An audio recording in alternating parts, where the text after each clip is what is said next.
can have bacon when you earn bacon. Bacon with breakfast, bacon on pizza, bacon in casseroles. Bacon is everywhere. Today, we're gonna look at 10 mistakes that everyone makes when cooking bacon. That bacon you're eating isn't bacon at all. Choosing the wrong pan.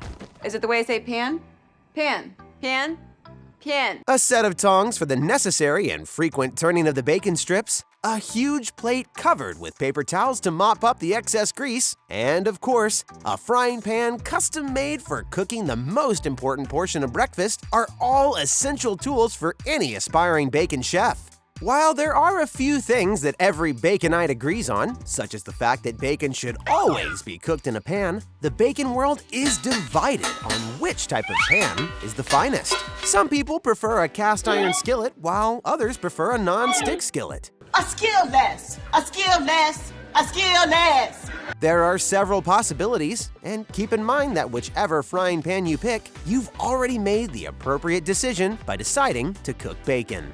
So, you're frying your cold bacon in a cold pan, low and slow, exactly as instructed. However, your strips aren't ideal, and some are even charred. Is it an aluminum pan you're using? Not all pans are created equal when it comes to frying bacon. However, if you harness your inner grandmother, you'll be on your way to perfectly cooked strips every time. When it comes to bacon, the cast iron pan reigns supreme because of its hefty bottom that properly distributes heat. Burned edges will be a thing of the past when you utilize this trusted piece of kitchen equipment. Additionally, every time you make bacon in your cast iron skillet, the rich grease seasons the pan, proving that bacon really does make everything better, including cookware. And your cholesterol is sky high. Go big or go home. Cooking it the wrong way in the oven. You just stick it in the oven. Cooking bacon is an art. There's a specific temperature range, a complex series of steps, and a lot of personal preference. You can cook wonderful bacon even if you don't have a lot of expertise. There is a method for hassle-free, delicious bacon, and hopefully it'll help you make the best bacon possible for a larger group. Bacon for a crowd is a hassle to make, since you can only fit so many strips in even the largest skillet, so you'll have to cook it in batches. Nobody likes being trapped at the stove while others are sipping mimosas, so what's the solution? Cook a large batch in the oven and then join your brunch friends. Is brunch cool?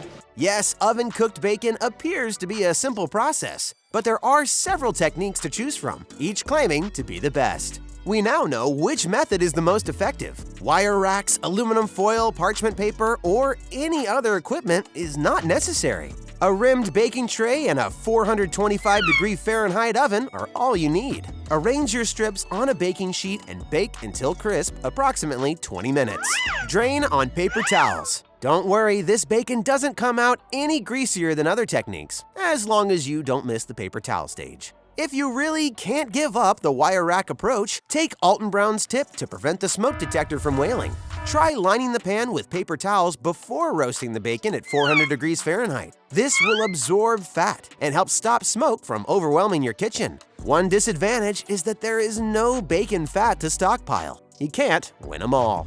I bet bacon's cool, right? Microwaving bacon the wrong way. In the microwave. The best bacon is crisp, but not too crisp, and delicious. But making it isn't as easy as flipping a switch. Or could that actually be the case? Depending on who you ask, microwaving bacon may be a contentious matter. While some simply say, no, please don't do that, others believe the end result is absolutely tasty. As with any cooking process, performing it correctly increases your chances of getting a decent result. So, here's how you microwave bacon. To absorb all of the oil, several methods will require many layers of paper towels. Time to order some more paper towels. Apart from the waste, the disadvantage is that while the paper towels are excellent at absorbing fat, the cooked bacon may stick to them. An alternative is to wrap the strips around the rim of a bowl, place it on top of a larger dish, and microwave until crisp to avoid a greasy mess. As the fat leaks into the bowl or onto the plate, the bacon stays crisp. There are a few more dishes to scrub, but no more paper towels to throw away. No paper towels. You're not using the Prince Harry method. Prince William or Prince Harry? Although no longer officially part of the British monarchy, Prince Harry is known for his adventurous spirit, his marriage to Meghan Markle, and his devotion to military veterans. Although the royals have some strange rules when it comes to eating, they appear to be able to consume as much bacon as they like. And according to a former royal chef, if the bacon is going on Prince Harry's plate, it has to be cooked in a very specific way. After a trip to Disney World, a famous chef explained that a young Prince Harry showed him a couple of things about cooking the morning meat. Maybe it's time to learn how to cook. The chef revealed that he started preparing bacon for breakfast differently after the royal house returned from Walt Disney World. He provided bacon similar to what you'd get in the United States, and he broiled it the same way. At Disney World, Prince Harry sampled some scrumptious bacon, which was so crispy it could be snapped. You must first broil it before wrapping it in paper towels and placing it in the microwave for 1 minute. After trying this method, the lifelong chef claims he never went back to his previous means of cooking bacon, instead opting for the broil plus microwave approach. I cooked it the way I always cook it. Not flavoring bacon. It's my favorite flavor. All the flavors. Bacon, the darling of the food world, at least in the minds of most Americans, has been a staple of the diet for centuries. The popular meat has been used to flavor almost everything under the sun. But what have you been using to flavor your bacon? Don't get us wrong, plain bacon is delicious, but it's fun to change things up every now and then. And flavoring your own bacon is easier than you might think. You'll want to cook flavored bacon in the oven, since it allows you to quickly brush on the seasoning mixture and removes the need for continuous turning. I'm too tired to cook. It's best to cook the bacon for 15 to 20 minutes on a foil-lined baking sheet before draining the fat from the pan. After that, you're free to use any blend of extra flavor you like. Cook for a further 5 minutes, and you've got flavorful bacon. Try a classic combination of maple syrup and chipotle chili powder, or cayenne for a kick, or really go for it with sriracha, sesame oil, and honey. Roasted garlic bacon, perhaps? It's as simple as smearing those creamy cloves throughout the strips. The options are truly limitless. So choose wisely. You're not saving the grease. And where there's bacon grease. Which we throw out. When you think of bacon, you probably think of crisp strips of meat delicately draped with layers of rich, crisp fat. However, bacon is much more than meets the eye. The uncooked pork meat is actually quite bland, but it's the fat and the smoke from curing that gives bacon its unique flavor. Aside from the beautifully salty meat, the oil that emerges from frying a large pan of bacon is the second greatest thing. Bacon grease is the secret ingredient that every kitchen needs. It can be used to fry eggs, in salad dressings, and soups, stews, biscuits, and caramels. To be honest, practically any dish may benefit from it. Not literally, but maybe it can be. As a result, dumping out that liquid gold after you cook your bacon is one of the worst blunders you can make. While your grandmother most likely had a tin of fat in her pantry, you'll obviously want to follow more modern food safety guidelines. In this case, all that's necessary is straining the grease and putting it in a container to preserve it in the fridge. The beauty of bacon grease is that it stays lovely even when it's cold, ready for anything you need it for, even if it's simply spreading it over a slice of toast, as some people do. People do that? Cooking bacon in an air fryer. It's like a microwave, but for people who think they can cook. One of the most popular kitchen appliances, air fryers, are used to make healthier fried foods like chicken and steak. They can help you cut down on saturated fat and sodium, lower your cholesterol, and even make it easier to lose weight. Air fryers cook food quickly without using a lot of oil. Because they use little to no oil, you may be able to cook foods without adding unhealthy oils, such as butter or lard, to the food. Yes, air fryers are the latest craze, and many air fryer enthusiasts swear by the machine's ability to precisely cook bacon. However, not all attempts at air-fried bacon have gone as planned, and you should keep this in mind before popping a few pieces into your new favorite appliance. Have you brought the air fryer into the bed? When chefs put a Philips Viva Collection air fryer to the test, instead of flawlessly cooked bacon, they got a lot of smoke and sad, lifeless bacon that ended up in the trash bin.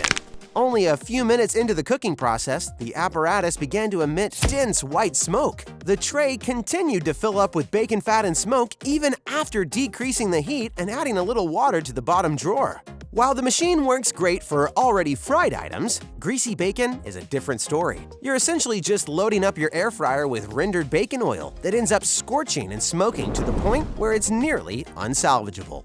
Fix your damn fry up! Not making the right amount of bacon. Just give me all the bacon and eggs you have. Bacon is a staple of the breakfast table, and the cut of pork is one of the most versatile and delicious meats in the world. Bacon is used in recipes from appetizers to desserts, and can be used in sandwiches, soups, and even salads. Bacon is a little like Goldilocks here, but the greatest bacon requires exactly the proper amount of cooking. Otherwise, you'll have a massive morning flop. Though it may be tempting to expedite the process by dumping a large amount of bacon into the pan at once, this is a recipe for disaster. How could you? It's not your recipe. To enable the fat to drain and the bacon to crisp up instead of steaming and becoming limp and mushy in its close quarters, leave about an inch of space around each strip. On the other hand, cooking too few strips of bacon might be catastrophic. Frying just 1 or 2 slices of bacon does not enable enough fat to drain off rapidly enough, causing the pan to get greased. What's the end result? Bacon that has been scorched, which is not a morning item that anyone desires. It smelled like burnt food. Not cooking with a bacon press. Stop pressing so hard. Dude, I have to press hard. The salty, smoky goodness of bacon is one of the most savory flavors in the world. It's hard to imagine a world without bacon, but surprisingly, there's a tool that makes cooking the perfect bacon easier than most people are aware of. What's the key to turning ordinary bacon into extraordinary bacon? It's a bacon press. Yes, when used with a cast iron skillet, the basic cast iron press has a big impact when cooking the breakfast meat. Why? Because each bend and curve of the bacon strip is directly exposed to the heat. When you put a strip of bacon in a skillet, the wavy areas that aren't touching the frying surface still cook, but solely because of the rising heat. You press it flat, it cooks more evenly. If you end up with floppy steamed cooked bacon, you'll lose out on all the melt-in-your-mouth fatty and meaty bits. Here's when the bacon press comes in handy. Heat the pan for 2 minutes on medium heat. Place the strips in the pan, place the press down on the bacon, and cook for 5 minutes without touching it. Cook for 3 minutes on the opposite side, then you should have the most delectable bacon you've ever seen, with crispy but not burnt edges. The bacon press not only produces precisely flat strips of properly cooked bacon for sandwiches, but it also significantly reduces the cooking time. These are 2 compelling reasons to make place in your kitchen for this culinary gadget. I think we just invented an amazing new thing. Not knowing about a bacon weave. Boy, what's that, some kind of weave or something? Though it may appear to be just a gimmick, a bacon weave is actually a brilliant cooking technique that you should be utilizing on a regular basis. Believe it or not, this hunk of latticework meat is the solution to many of your culinary issues, including dried out meatloaf. With a bacon weave, burgers with a few pitiful bacon bits dropping off the burger are a thing of the past. You'll receive a substantial amount of salty meat in every mouthful if you add one of these to any sandwich or burger. There's also bacon-wrapped chicken, meatloaf, burger patties, and pork loin to choose from. To encapsulate oven-roasted or grilled meat and poultry, use a bacon weave. It's also easy to make. Weave full or half strips of bacon together into a lattice formation until you have a big enough square, and bake until crisp if used as a sandwich topper, or wrap around the prepared meal. Bon appetit, bacon lovers! Kevin Bacon! Thanks for sticking around. We've got more videos just for you, so stay right here and check one out.